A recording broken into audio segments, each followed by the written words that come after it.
Welcome to the Speaking of Jazz podcast series with Manny Kellogg in association with JazzTribe.News. Now let's get started.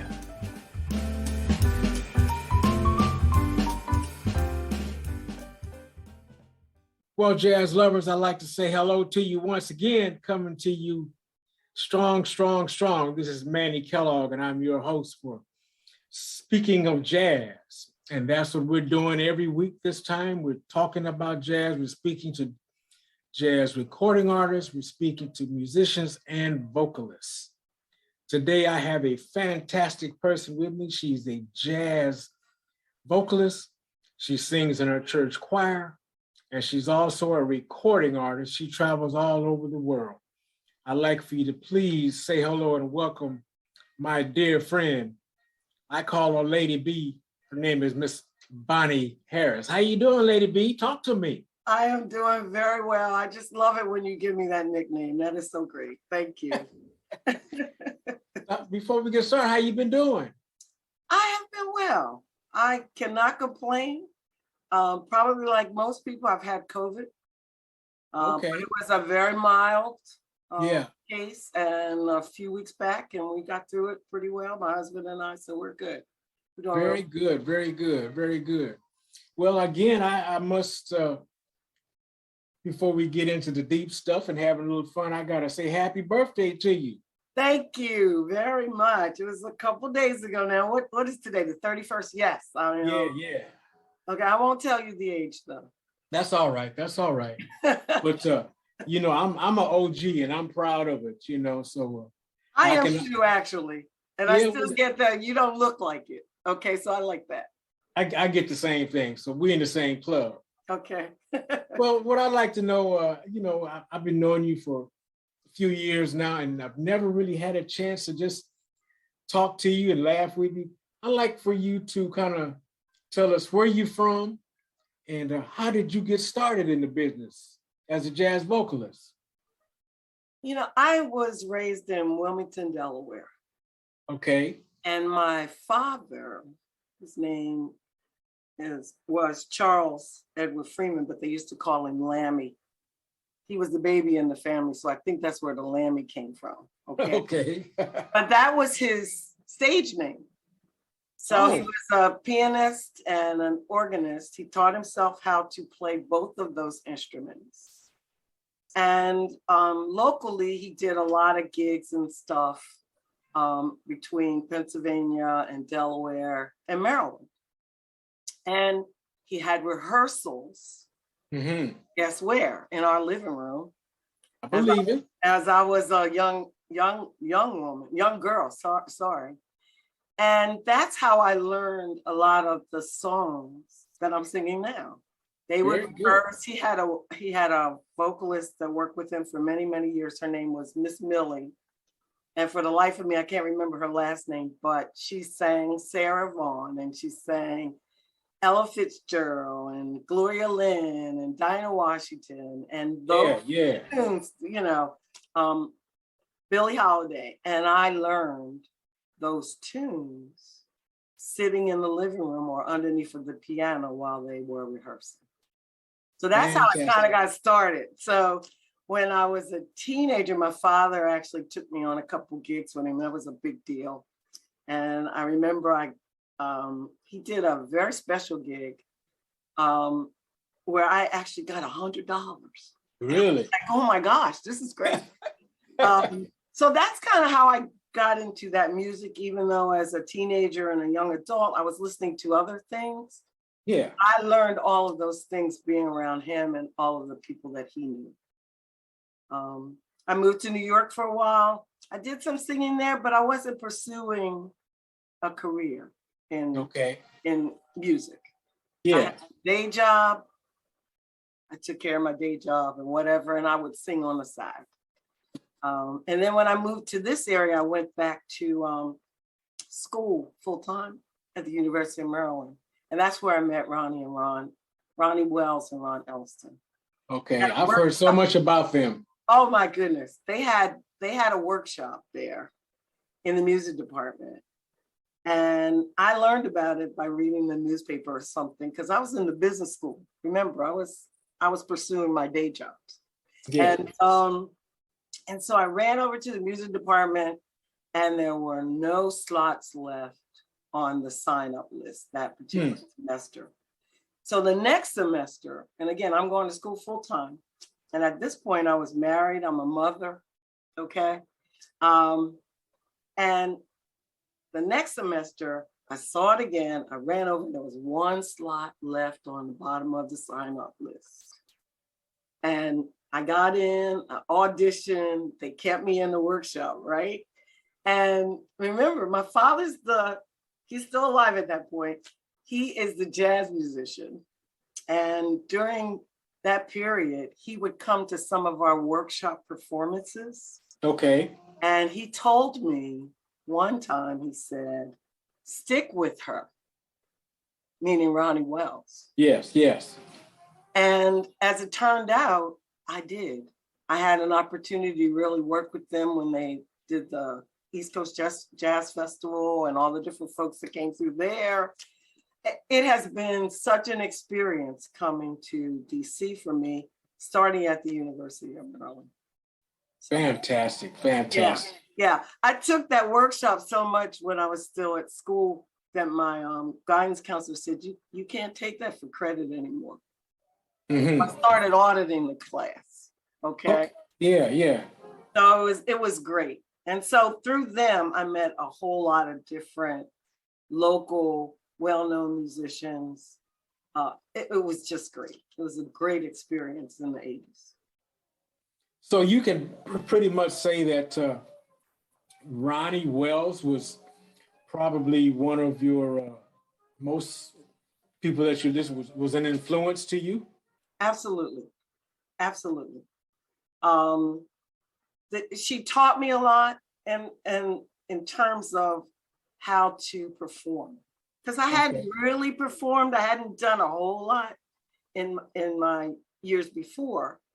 But she taught me how to, one, communicate with the musicians, which is the other instrumentalists, which is very, very important. Yes, it is.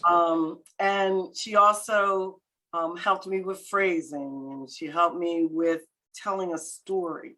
And some of it I already had, but it was an opportunity. She brought it out of me a little bit more. And I cannot thank them enough, even though they are no longer here. But those two people were very influential in what I've been able to do in the DC and Maryland area and Virginia. Fantastic. Yeah.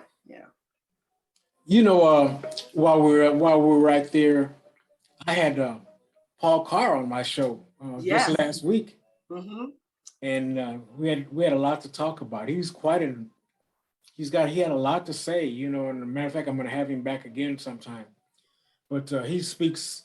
I take my hat off to him for what he's done for the musicians and for keeping the jazz alive. Yes. Because a lot of people say, "Oh, jazz is dead." What is that? Jazz is not dead. Jazz has been around for ages, and it's going to be around for a lot more ages to me. I agree. Yeah. I agree with that. And Paul is one of the individuals that I met through my relationships with all of those folks. Yeah. In fact, he is on my CD. He performed on my CD. We'll talk about that later. But and Paul has been gracious and wonderful to me and others. He's included us in some of the Mid-Atlantic jazz activities and whatever. It's just been great. He and his wife, Carmen. So I can say that it's ongoing. Okay. And I know that Paul has, he's working with young people, bringing them along. It's just magic. Yeah. It's just magic. And yes, he has so many gifts. I think he's a fantastic person and a fantastic musician. Yes. Well, how did you come about being a choir member? Well, I've always sung somewhere. Okay, even when I was a teenager, I sang in the high school choirs and things like that, the city-wide choirs. I was always doing that. The church that we go to now is in Baltimore County. It's a very small church. So believe it or not, we have like 4 choirs in this very small church. Okay. So I sing on the sanctuary choir, the women's choir, and a choir that we call the Voices, which is a small kind of gospel choir. And I started doing that about, I'm going to say 20 years ago. At the same church? At the same church. Fantastic. Well, we've evolved a little bit. I mean, I don't think that we had all of these different choirs at the time when I first started. But they split people up into smaller groups so that they can do different types of things. And so, yes, the only thing that we were not doing was during the pandemic. Obviously, we were not we didn't have in-person worship. And so we weren't performing. Well, it's not supposed to be called a performance, in the church, because you're worshiping. Right? Yeah, right. So, but that's my vocalist, jazz vocalist coming out when I say, "What? Let's get ready for the performance." And I said, "Oh, I'm sorry, worship service. I apologize."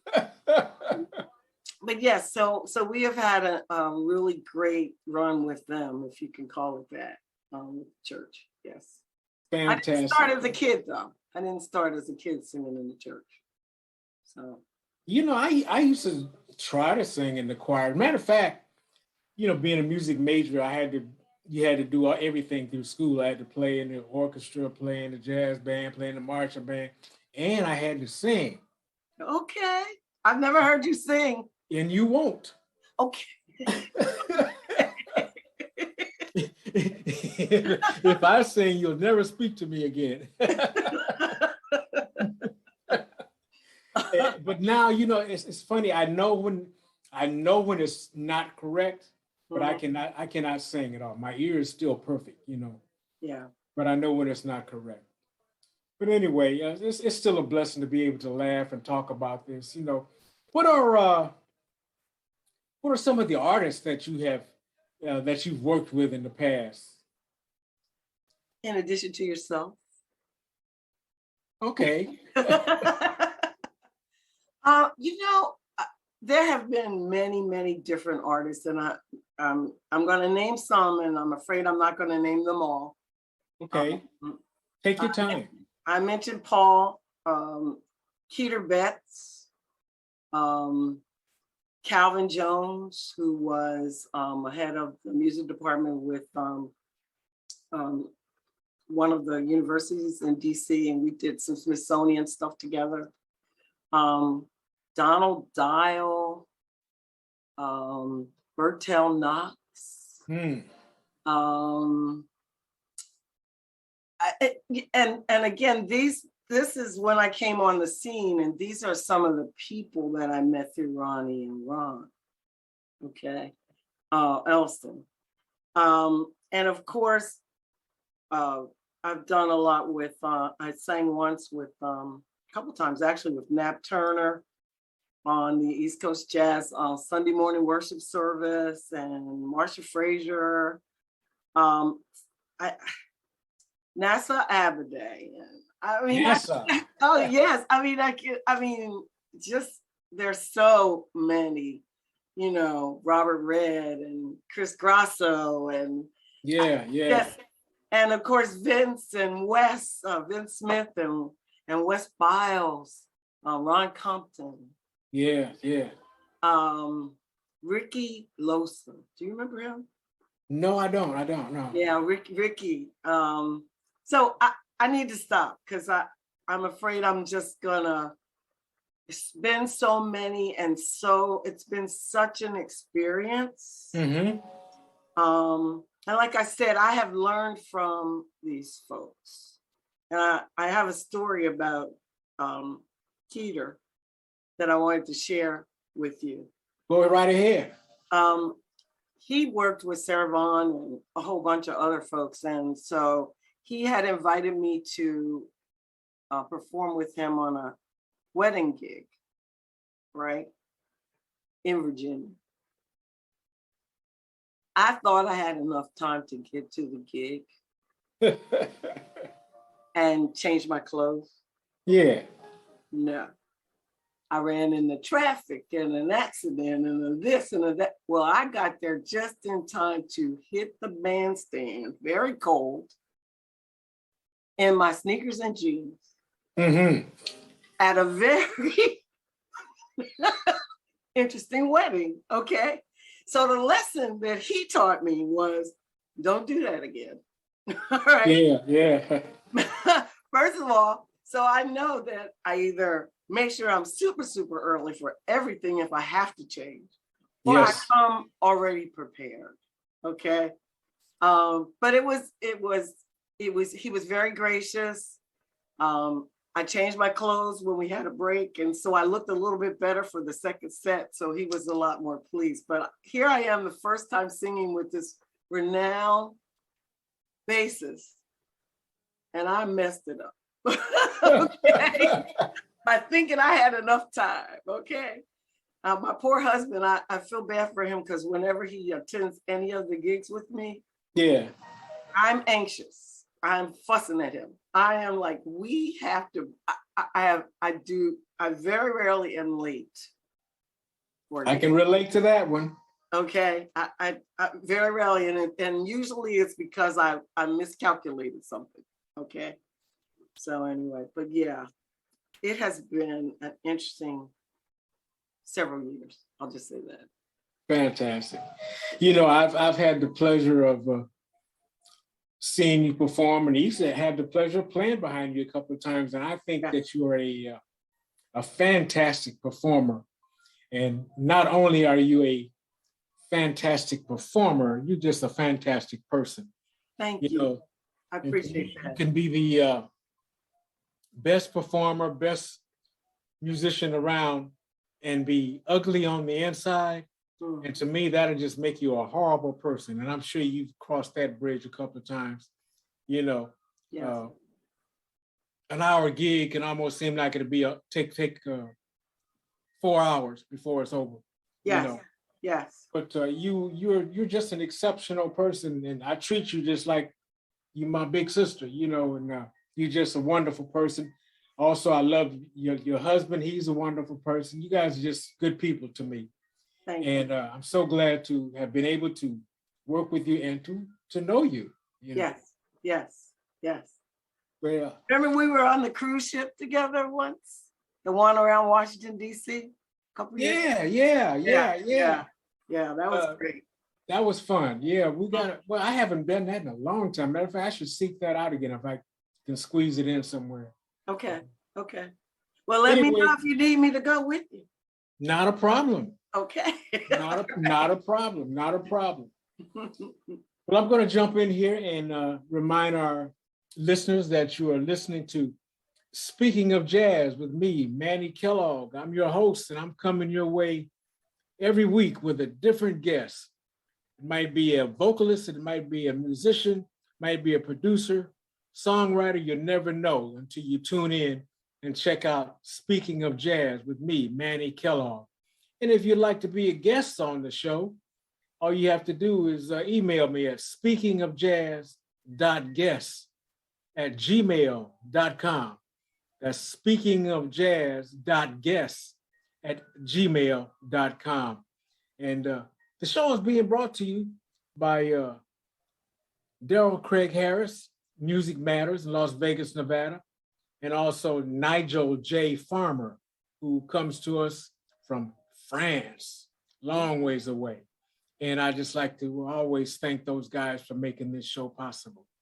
Enough talk for me. I want to get right back into my guest, who is the fantastic Lady B, the pretty Miss Bonnie Harris. Bonnie, welcome back. How you doing?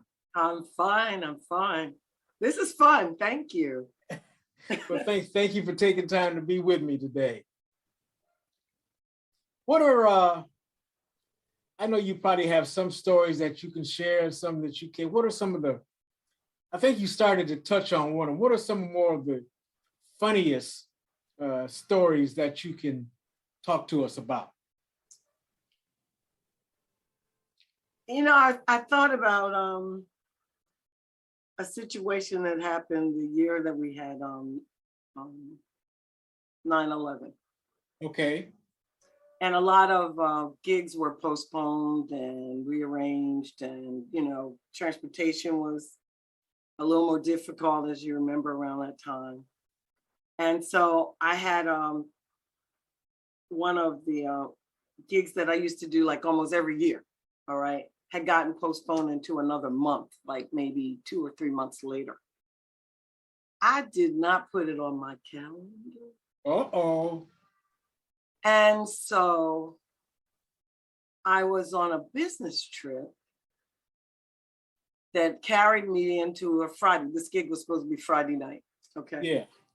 And so I'm on a train coming home because I'm not getting on planes yet. And I get a phone call from the musical director that had hired everybody for the gig, right? Where are you?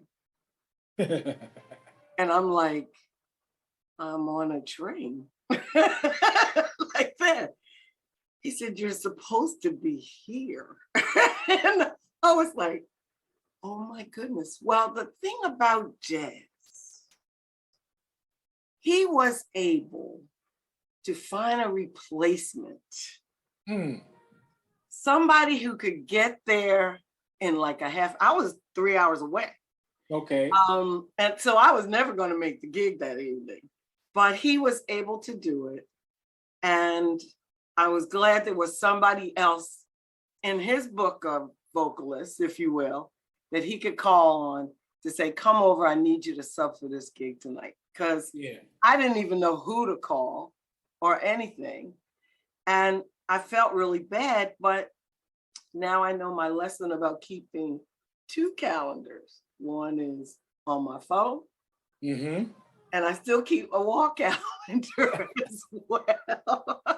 Okay, so that I know I can always have some indication of what it is I need to be doing. So I was very upset because I had disappointed someone, but on the other hand, I was glad that he was able to back me up and get the job done the way he needed to.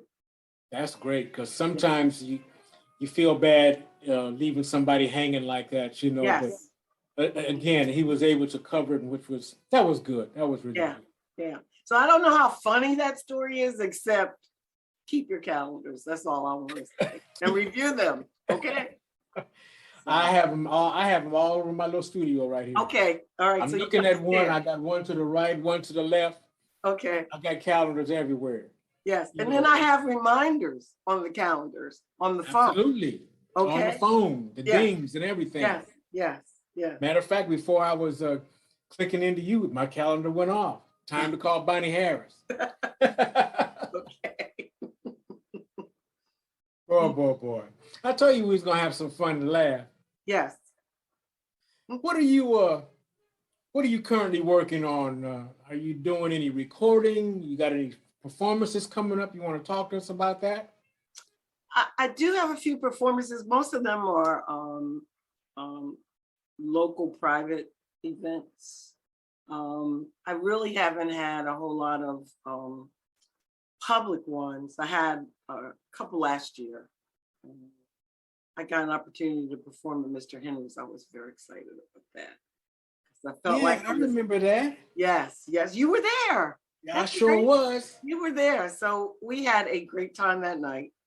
But you know, during the pandemic, a lot of the local places have kind of had pulled back a little bit. Westminster and Alice Jackson, you know, Blues Alley, those places, they weren't doing much, if you will. Right. But now it's starting back up again, and I'm very excited about that. But right now, I'm not recording. My husband wants me to do another recording because the one I did a long time ago is a little dated to him. Me too. But I'll think about it. That might be something I might put in for 2023. I want to play. Okay. All right. I'm writing you down right now. Okay. Dude, yeah, I love playing behind you. It's just not only it's just fun. You're just a fun person to be with, and I love it. Good. You know, you take the music serious, but you still have fun with it, and that's what makes it happen. That's fantastic. I got a question here for you. What advice? Let me see. What advice could you give some young and up and coming artists? I mean, mentorship. How could you encourage them to? What can you tell them to enhance their career, please? I think it's good to listen to different genres, okay, and instrumentalists, particularly for vocalists. Okay. I think, and jazz is alive and well, just Amen. like so many Yes. other types of music. And if you can support the music by getting out to the venues that definitely support it and push it, Yes. go and do that. And also talk to your seniors. Talk about the things that were important to them. Yeah. Okay. And the types of music that was important to them. Listen to that as well. If you are interested, I feel like the schools don't have as much art and music as they used to when we were growing up. And I can say you and I when we were growing up because I know that you and I are peers. Yeah. Because music was very important. I mean, I don't even remember most of my elementary school teachers, but I remember all of my music and art teachers. I know what you mean. Okay, I remember their names. I remember their faces. I remember the different things that they encouraged us to do because, again, underneath I was an artist. Yeah. I didn't know that at the time, but underneath I was. So I would recommend to young people to pay attention to what's going on today. You got to do that, all right? But also take a look at what was happening before and the types of things that were going on, the types of people who are still producing and really encouraging instrumental music and other types of vocals. It's good to be able to dance and gyrate and do all that, but it's nice to also listen, okay, to the music because it's such a gift. Yes, it is. It is such a gift that we have, okay? So that would be my advice. Ask questions of your elders. That would be one of them, okay? And yes. and you may not always agree with their perspective, but at least listen to them. At least listen. You said it all right there. Yeah. Yeah. Yes. Well, you gave some quite very good advice right there. And I'm sure the youngsters that's listening to this show, and I get calls all the time. That's good. They will take that in, take heed to that. Mm-hmm. And again, I just like to remind our listeners that you're listening to Speaking of Jazz with me, Manny Kellogg, and I'm your host. I'm coming to you each week with a different guest. It might be a trumpet player, it might be a bass player, it might be a vocalist, and it might be a recording artist, might be a producer or a writer. One never knows, do one, as Fats Waller used to say. Yeah. unless you tune in. Again, if you want to be a guest on the show, all you have to do is email me at speakingofjazz.guest@gmail.com. That's speakingofjazz.guest@gmail.com. And again, I'd like to thank Darrell Craig Harris, Music Matters in Las Vegas, Nevada, and Nigel J. Farmer, who is our publisher, and he's all the way over across the pond in France. Thanks, guys, for making this possible. Well, we're going to dive back in here to our vocalist, the fantastic, the queen, Lady B, Miss Bonnie Harris, and we're going to shoot from the hip a couple more times with some more good questions going to her. Miss Bonnie, how you doing? You still with me? I'm still here. Good to know that. Good to know that. Well, I got a question for you, and I want you to take time and answer this question. You ready? You got your seatbelt on? I got my seatbelt on. Do I have to write it down? Because you know. No. Well, unless you want to pick it apart, you know. Okay, what's your question? My question is, what is jazz to you?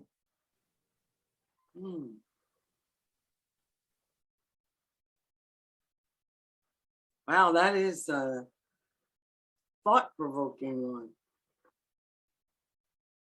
You know, I used to think that it was the music from my parents' era.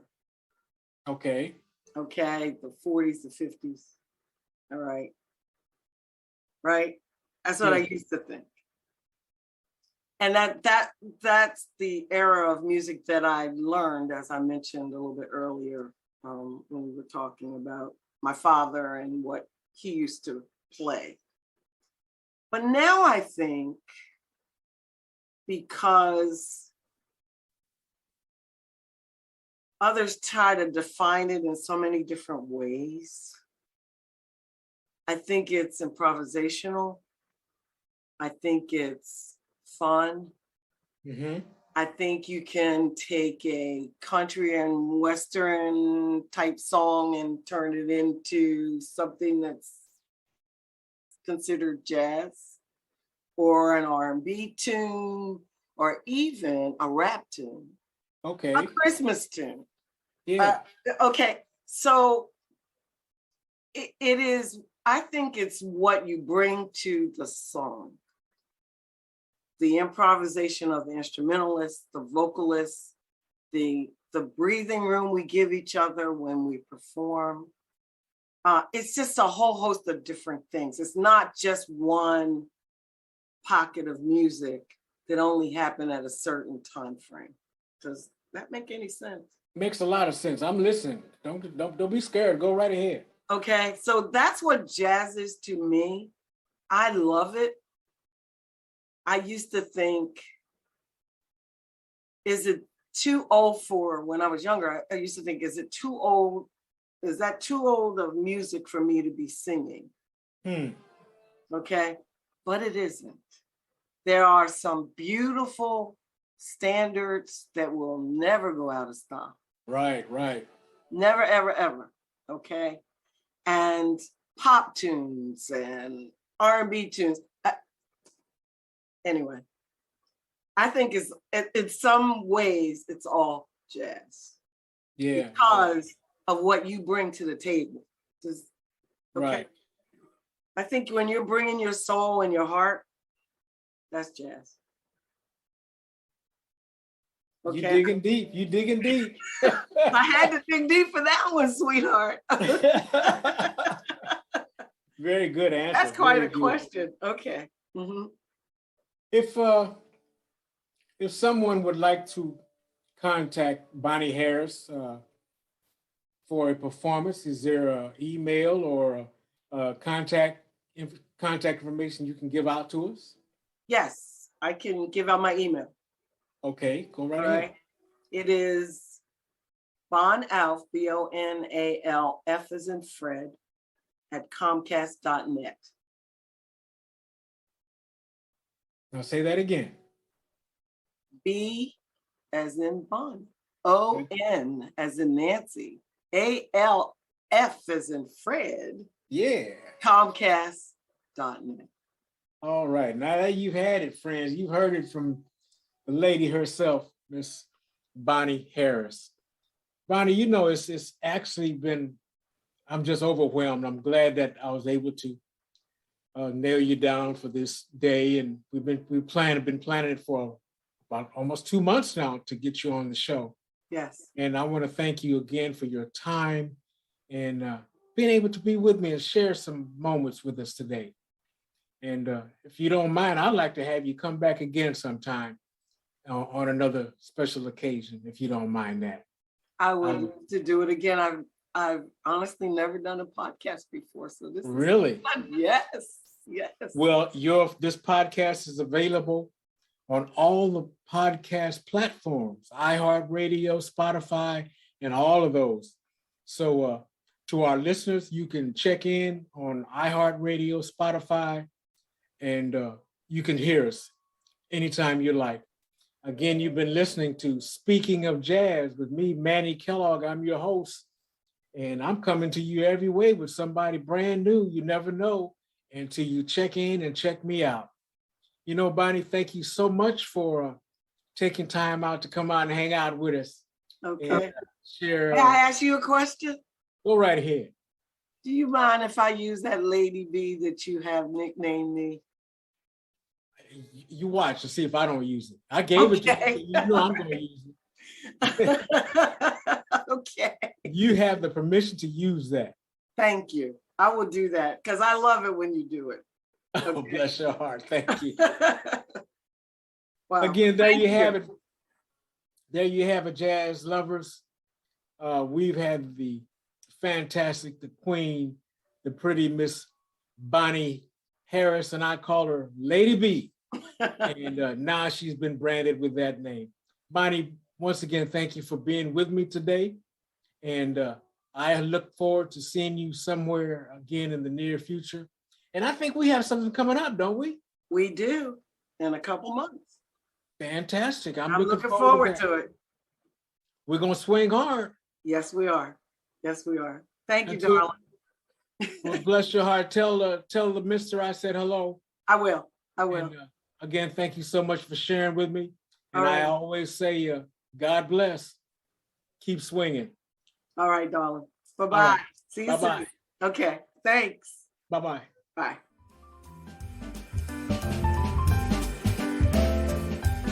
We hope you enjoyed the show and thank you for keeping jazz alive.